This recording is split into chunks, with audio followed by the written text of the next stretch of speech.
Hace solo unos días, el grupo de ataque del portaaviones USS Gerald Ford llegó al Caribe. En las cálidas aguas entre Cuba y Venezuela, Estados Unidos está reuniendo la mayor fuerza naval que se ha visto en la región desde la invasión de Panamá en 1989. Más de 10.000 soldados estadounidenses ya se encuentran en el teatro de operaciones. Se han reactivado algunas bases, como Roosevelt Roads en Puerto Rico, que ahora albergan escuadrones de F-35 y drones MQ-9 Reaper. Junto al grupo de portaaviones, al menos otros 8 buques de guerra patrullan por la zona, incluidos los destructores Aegis USS Gravely y el USS Jason Dunham, así como el grupo anfibio Iwo Jima, que transporta a 2.200 marines listos para el combate. Aviones de vigilancia P-8 Poseidón sobrevuelan la costa de Venezuela. El MV Ocean Trader, un buque de apoyo de operaciones especiales, se ha infiltrado en la región.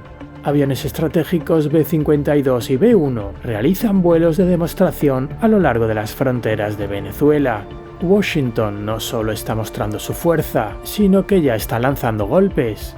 Desde el 2 de septiembre de 2025, las fuerzas estadounidenses han atacado 16 embarcaciones en el Caribe, que, según Washington, transportaban narcóticos desde Venezuela a Estados Unidos. 67 personas han muerto en estos ataques. Oficialmente se trata de una campaña contra los narcotraficantes. En la práctica, el tráfico de drogas es un pretexto. El verdadero objetivo es mucho más político: la destitución del presidente de Venezuela, Nicolás Maduro.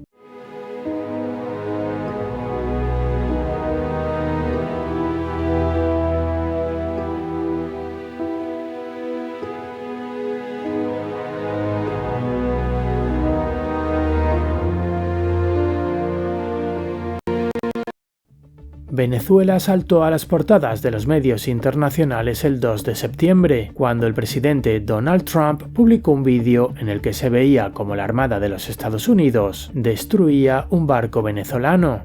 Según Trump, el barco era utilizado por los miembros de la banda Tren de Aragua para traficar con narcóticos. Desde entonces se han multiplicado los ataques similares y Washington ha comenzado a acumular recursos militares cada vez más importantes en todo el Caribe.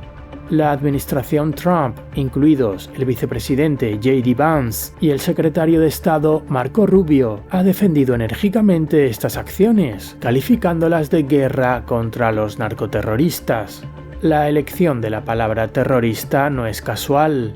Es fundamental para una estrategia más amplia que la administración ha adoptado hacia Venezuela. Pero para compensar esta estrategia debemos retroceder varios meses. En febrero de 2025, el gobierno de Estados Unidos designó a varias bandas latinoamericanas como organizaciones terroristas extranjeras, entre ellas la ahora infame Tren de Aragua. La medida no tenía precedentes. Históricamente, la lista del FTO estaba reservada a grupos con motivaciones ideológicas o religiosas, como el ISIS o Al-Qaeda, y no a organizaciones criminales. Pero las consecuencias de la designación son enormes: prohibición de viajar, congelación de activos y, lo que es más importante, faculta al presidente para utilizar la fuerza militar contra dichas organizaciones sin la autorización del Congreso. La decisión de designar al Tren de Aragua como organización terrorista permitió a la administración Trump reescribir las reglas de combate en el Caribe. En lugar de interceptar los barcos de drogas, las fuerzas estadounidenses comenzaron a destruirlos directamente desde el aire. Pero esto fue solo el comienzo. La administración convirtió rápidamente la designación como FTO en una base legal para algo mucho más ambicioso: un posible ataque contra la propia Venezuela. ¿De qué forma? La Casa Blanca ha comenzado a afirmar que la banda del Tren de Aragua está directamente vinculada al presidente venezolano Nicolás Maduro. Para respaldar esta narrativa, el Cártel de los Soles se añadirá a la lista de organizaciones terroristas a finales de noviembre. Según los estadounidenses, este cártel está dirigido personalmente por el presidente venezolano. El caso es, como mínimo, dudoso. Incluso las evaluaciones filtradas de la inteligencia estadounidense ponen en duda cualquier vínculo operativo entre Maduro y el Tren de Aragua. Lo mismo ocurre con el cártel de los soles. Muchos expertos cuestionan su existencia en la forma de cártel centralizado que sugiere Washington y lo describen más bien como una red informal de funcionarios corruptos y contrabandistas oportunistas que como una empresa criminal coherente. Las inconsistencias se hacen aún más evidentes cuando se analizan los datos sobre el tráfico. Trump sostiene que los barcos destruidos estaban cargados de fentanilo y cocaína, pero según la Administración para el Control de Drogas de Estados Unidos, el fentanilo que inunda las calles de Estados Unidos se produce casi en su totalidad en México. La cocaína transita por Venezuela, pero el país no es un gran productor. Colombia sigue siendo la fuerza dominante, y Venezuela ni siquiera es el principal corredor para los envíos con destino a Estados Unidos. Según las cifras de la DEA, aproximadamente el 74% de la cocaína que llega a Estados Unidos viaja por la ruta del Pacífico desde Colombia y Ecuador. La administración Trump es consciente de estos matices, simplemente no los considera relevantes. El objetivo no es librar una guerra contra las drogas, sino derrocar a Maduro. La actual escalada no debería sorprendernos. Surge de una tradición profundamente arraigada en la política exterior estadounidense, la creencia de que Washington goza de prerrogativas especiales en el hemisferio occidental. La base de esta mentalidad es la doctrina Monroe de 1823, cuyo objetivo original era impedir que las potencias coloniales europeas se entrometieran en América Latina.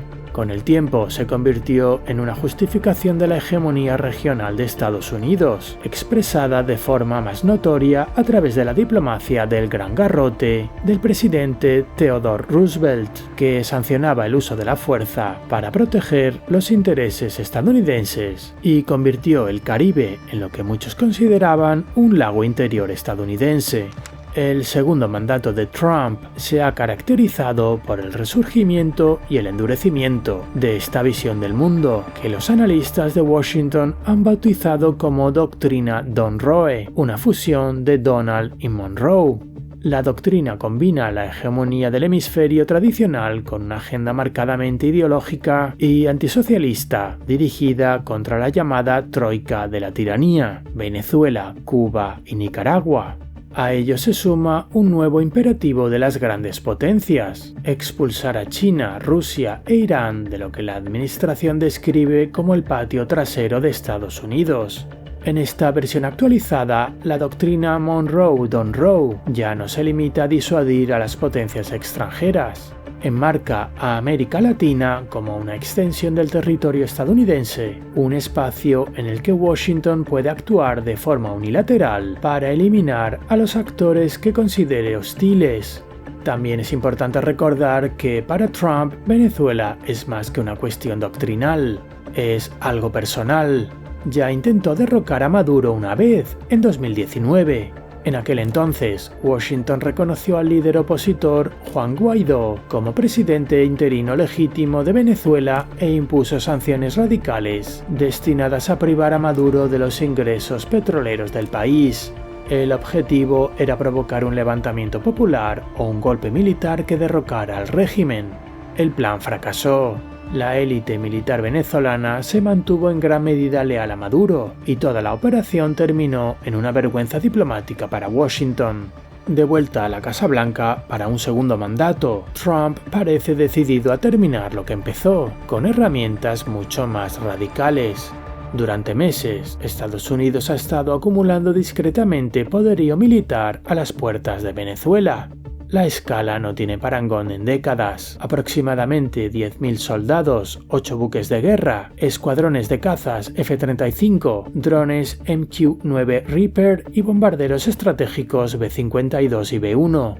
La llegada del grupo de ataque del portaaviones USS Gerald Ford completó el panorama. Al mismo tiempo, la administración ha lanzado una campaña psicológica basada en una ambigüedad deliberada. Trump oscila violentamente, un día amenaza con ataques terrestres y declara que los días de Maduro están contados. Al día siguiente niega públicamente que esté considerando una invasión. El objetivo de esta estrategia parece ser doble: sembrar la paranoia en el círculo íntimo de Maduro, convenciéndole de que la confrontación es inevitable, y señalar a los elementos desilusionados del régimen que ha llegado el momento de desertar. Es en este contexto en el que debe entenderse el anuncio público de Trump de que había autorizado a la CIA a llevar a cabo operaciones encubiertas en Venezuela. Los presidentes casi nunca reconocen abiertamente este tipo de directivas. Esta vez, Trump quería que el enemigo lo oyera. El objetivo es provocar el pánico dentro del Palacio de Miraflores y desencadenar una caza de brujas interna que pueda inmovilizar el régimen de Maduro desde dentro. Esta fuerte escalada no era la única opción sobre la mesa. Que se convirtiera en política es el resultado de una lucha interna por el poder dentro de la administración Trump, en la que finalmente prevalecieron los halcones de Florida. El principal artífice de la estrategia actual es Marco Rubio. Rubio, que ocupa los cargos de secretario de Estado y asesor de seguridad nacional, ha acumulado un control casi total sobre la política exterior estadounidense. Como hijo de inmigrantes cubanos, desde hace tiempo considera la caída de los regímenes izquierdistas de La Habana, Caracas y Managua como una misión personal. Cuenta con el respaldo de otros republicanos de Florida, lo cual no es una coincidencia. Florida alberga grandes comunidades de exiliados políticamente activos procedentes de toda América Latina, especialmente de Cuba y Venezuela. Este influyente bloque alberga profundos sentimientos anticomunistas y antiautoritarios, y las actitudes anti-Maduro entre los republicanos de Florida son particularmente intensas. Esta dinámica dejó de un lado la vía diplomática alternativa liderada por Richard Grenell. Defensor de los acuerdos transaccionales, Grenell había estado negociando con Maduro un posible acuerdo. A cambio de evitar una intervención estadounidense, el líder venezolano concedería a las empresas estadounidenses un acceso preferencial a las reservas petroleras del país y se comprometería a reducir la presencia de China, Rusia e Irán. Trump se jactó públicamente de la oferta, señalando, comillas, Maduro lo ofreció todo. ¿Saben por qué? Porque no quiere meterse con Estados Unidos. Sin embargo, a principios de octubre de 2025, Trump ordenó a Grenell que detuviera todas las negociaciones con Caracas. Rubio y los halcones de Florida se habían impuesto. Las razones exactas, como suele ocurrir con Trump, siguen sin estar claras. Quizás el presidente decidió que las imágenes televisadas de barcos narcotraficantes volados por los aires y las duras declaraciones dirigidas al dictador socialista de Caracas mejorarían su imagen en el país, tras lo cual siempre podría volver a la mesa de negociaciones. Pero es igualmente posible que Trump endureciera su postura porque realmente tiene la intención de utilizar la fuerza militar y destruir a Maduro de una vez por todas. Por ahora, es imposible saber qué camino elegirá finalmente Trump. Sin embargo, cada vez está más claro que la marcha hacia la confrontación con Venezuela está generando un malestar creciente dentro de la propia maquinaria militar estadounidense. A mediados de octubre, el almirante Alvin Halsey, comandante del Comando Sur de Estados Unidos y responsable de todas las operaciones militares en América Latina, anunció repentinamente su jubilación tras menos de un año en el cargo. Los medios de comunicación estadounidenses indican que Halsey había expresado su preocupación por la legalidad y los riesgos de la nueva misión. Según se informa, también se sentía frustrado por haber sido excluido del proceso de toma de decisiones sobre los ataques a los barcos de narcotraficantes, cuya responsabilidad había sido transferida al Comando de Operaciones Especiales de Estados Unidos. Maduro se está preparando para lo peor. Las Fuerzas Armadas se encuentran en máxima alerta, la milicia bolivariana ha sido movilizada y Caracas ha solicitado ayuda militar a China, Rusia e Irán. Aunque el ejército venezolano no podría detener una invasión estadounidense a gran escala, sigue teniendo suficiente capacidad de ataque como para suponer un peligro real para las fuerzas estadounidenses en las primeras fases de cualquier conflicto. Entre ellas destaca la flota venezolana de 21 aviones de combate Su-30 Mk-2V, capaces de transportar misiles supersónicos antibuques rusos Kh-31. La Armada de los Estados Unidos también debe hacer frente a los misiles antibuque CM-90 suministrados por Irán, con un alcance de aproximadamente 90 kilómetros. Cabe señalar que a pesar de la creciente presión de Estados Unidos, el régimen de Maduro no da señales de fracturarse. Como sostiene el politólogo Javier Corrales, la durabilidad del sistema tiene poco que ver con la legitimidad pública y mucho que ver con lo que él denomina una fusión de funciones. A la élite venezolana, altos mandos militares, jueces, políticos, se le ha concedido acceso a lucrativas empresas económicas, tanto legales, con contratos estatales, como ilícitas.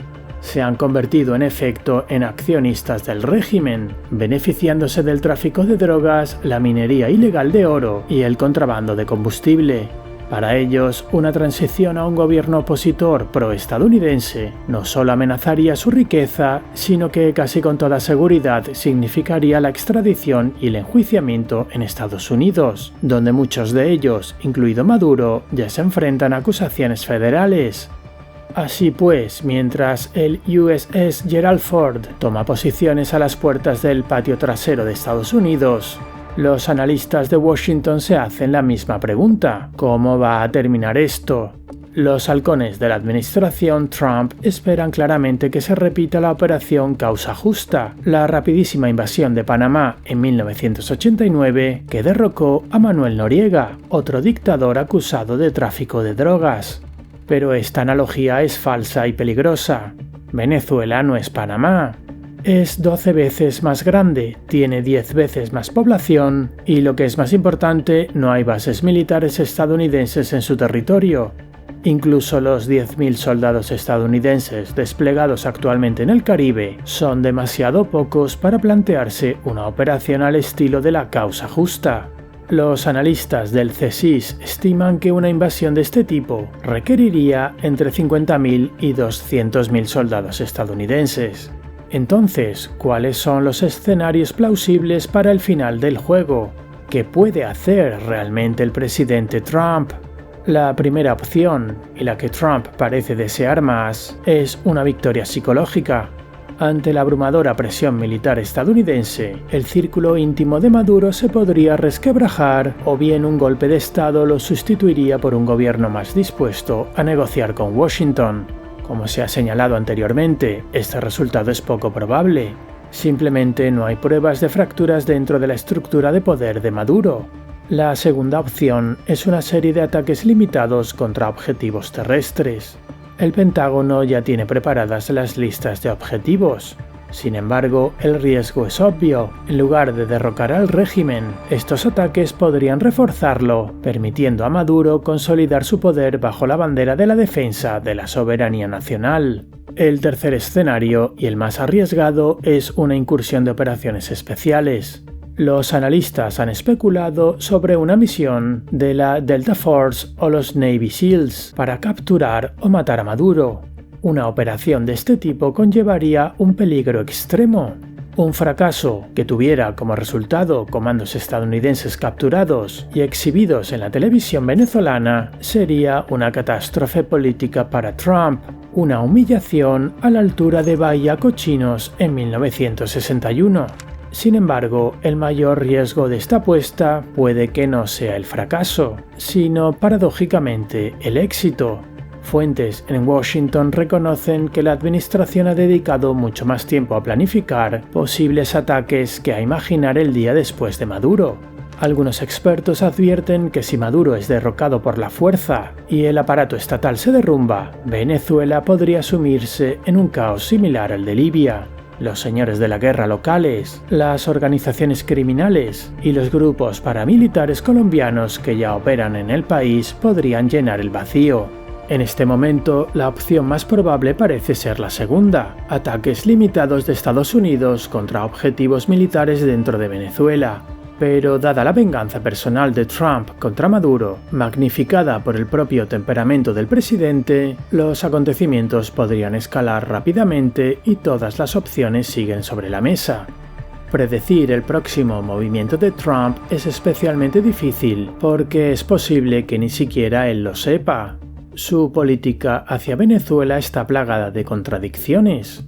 En julio de 2025, justo cuando el Pentágono estaba ultimando su despliegue en el Caribe, la administración renovó discretamente la licencia de Chevron, lo que permitió al gigante petrolero estadounidense no solo continuar, sino también ampliar sus operaciones en Venezuela. Así, por un lado, el presidente amenaza con bombardear el país, mientras que por otro autoriza a la mayor empresa energética de Estados Unidos a invertir miles de millones allí, poniendo en riesgo sus activos y su personal. Es un claro ejemplo de la incoherencia interna de la política de la Casa Blanca. Trump está aplicando dos estrategias mutuamente excluyentes al mismo tiempo. La primera de las dos políticas contrapuestas de Trump es una cruzada ideológica para cambiar el régimen, impulsada por la facción de Florida liderada por Marco Rubio, un esfuerzo por erradicar por la fuerza las autocracias de izquierda en el hemisferio occidental, siguiendo la peor tradición de la doctrina Monroe. La segunda es un realismo transaccional y directo, centrado en asegurar los recursos naturales y bloquear la expansión de China. Pekín estaría encantado de hacerse con los contratos de Chevron si la empresa se retirara. Para Trump, Chevron es tanto un rehén en su enfrentamiento con Maduro como una póliza de seguro para el futuro. Es un pie en la puerta si el régimen se derrumba y una salvaguarda si Maduro sobrevive, lo que permitiría a Trump abandonar la cruzada en cualquier momento y volver a las negociaciones que él mismo torpedeó anteriormente. Aún así, debemos reconocer que el petróleo puede ser en gran medida una cortina de humo, como ha argumentado Luke Skiba en su publicación en la red social X. En efecto, Venezuela tiene los mayores recursos petroleros del mundo, pero entre el 80 y el 90% de ellos son de crudo ultrapesado del cinturón del Orinoco, esto es, espeso, difícil de extraer y dependiente de diluyentes importados y de una red eléctrica estable, algo de lo que carece este país devastado.